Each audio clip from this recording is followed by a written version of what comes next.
బంగారం ధర అందనంత రేంజ్కి పెరిగిపోతోంది. అసలే బంగారం అంటే విలువైంది. ఇక రేటు పెరుగుతున్న కొద్దీ విలువ మరింత పెరుగుతోంది. ఈ క్రమంలో బంగారం కొనుగోలు చేయడమే కాదు, ఇంట్లో ఉన్న బంగారాన్ని కాపాడుకునేందుకు అష్ట కష్టాలు ఎదుర్కోవాల్సిన దుస్థితి ఎదురైంది. బంగారం చోరీ చేసేందుకు అంతర్రాష్ట్ర దొంగలు గోతికడ నక్కల్లా ఉండడమే కాదు, ఏకంగా గోడలు దూకి మరీ ఇంట్లోకొచ్చేస్తున్నారు. అందిన కాడికి దోచుకెళ్తున్నారు. అలాంటి అంతర్రాష్ట్ర ముఠాను పోలీసులు పట్టుకున్నారు. సంక్రాంతి వచ్చిందంటే హైదరాబాద్ సిటీ ఖాళీ అవుతుంది. ఇదే అదునుగా దొంగలు హైదరాబాద్లో అడుగు పెడతారు. ఏటా ఇదే జరుగుతున్న నేపథ్యంలో హైదరాబాద్ పోలీసులు ఈసారి గట్టిగానే హెచ్చరికలు జారీ చేశారు. అయినప్పటికీ దొంగలు జనాలకు చుక్కలు చూపించారు. అదే సమయంలో పోలీసులకు సవాల్ విసిరారు. మేడ్చల్ జిల్లా మేడిపల్లి పోలీస్ స్టేషన్ పరిధిలో చెంగిచెర్ల కనకదుర్గ కాలనీలో జనవరి 17న 9 ఇళ్లలో చోరీకి తెగబడ్డారు అంతర్రాష్ట్ర దొంగలు. కత్తులు, ఇతర మారణాయుధాలతో హల్చల్ చేశారు. 9 ఇళ్లలో తలుపులు, కిటికీలు పగలగొట్టి లోపలికి దూరారు. అంతేకాదు, బీరువా పగలగొట్టి బంగారం, వెండి వస్తువులతో పాటు అందిన కాడికి నగదు దోచుకుని దర్జాగా వచ్చిన దారినే వెళ్లిపోయారు. ఆ దృశ్యాలు సీసీ కెమెరాల్లో రికార్డయ్యాయి.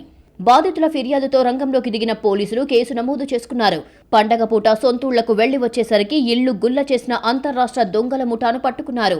ఈ చోరీలో 3 దొంగలు పాల్గొన్నట్లుగా చెబుతున్నారు పోలీసులు. వారిని ఢిల్లీకి చెందిన మహదేవ్ లాల్, పవన్ గుప్తా, ఉత్తరప్రదేశ్కి చెందిన మంగల్ సింగ్ గా గుర్తించారు. వారి వద్ద నుంచి 2,04,000తో పాటు 4 సెల్ ఫోన్లను స్వాధీనం చేసుకున్నారు. మరోవైపు నిందితులు దోచుకున్న బంగారాన్ని కరిగించిన వ్యక్తిని కూడా పోలీసులు అరెస్టు చేశారు. ఈ ఉప్పల్ జోన్ పరిధిలో ఉన్నటువంటి మేడిపల్లి పోలీస్ స్టేషన్ పరిధిలో ఒక 9 ఇళ్లలో వరుసగా దొంగతనాలు జరిగినాయని చెప్పేసి మాకు సమాచారం వచ్చింది. వాళ్ళు చెప్పింది ఏంటంటే ఒక 25 తులాల గోల్డ్, ఒక 6 కేజీల సిల్వరు, ఒక 2 లక్షల రూపాయల క్యాష్ పోయిందని చెప్పేసి మాకు కంప్లైంట్ ఇవ్వడం జరిగింది 9 హౌజెస్లో.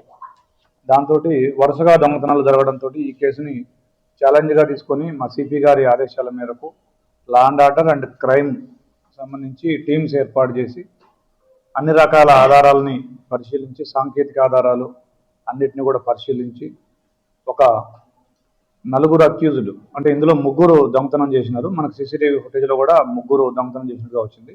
4వ అతను రిసీవరు. ఈ 4గురిని కూడా మనం అదుపులో తీసుకోవడం జరిగింది. ఇక పట్టుబడ్డ నిందితులపై ఇప్పటికే ఢిల్లీలో పలు కేసులు ఉన్నట్లు గుర్తించారు పోలీసులు.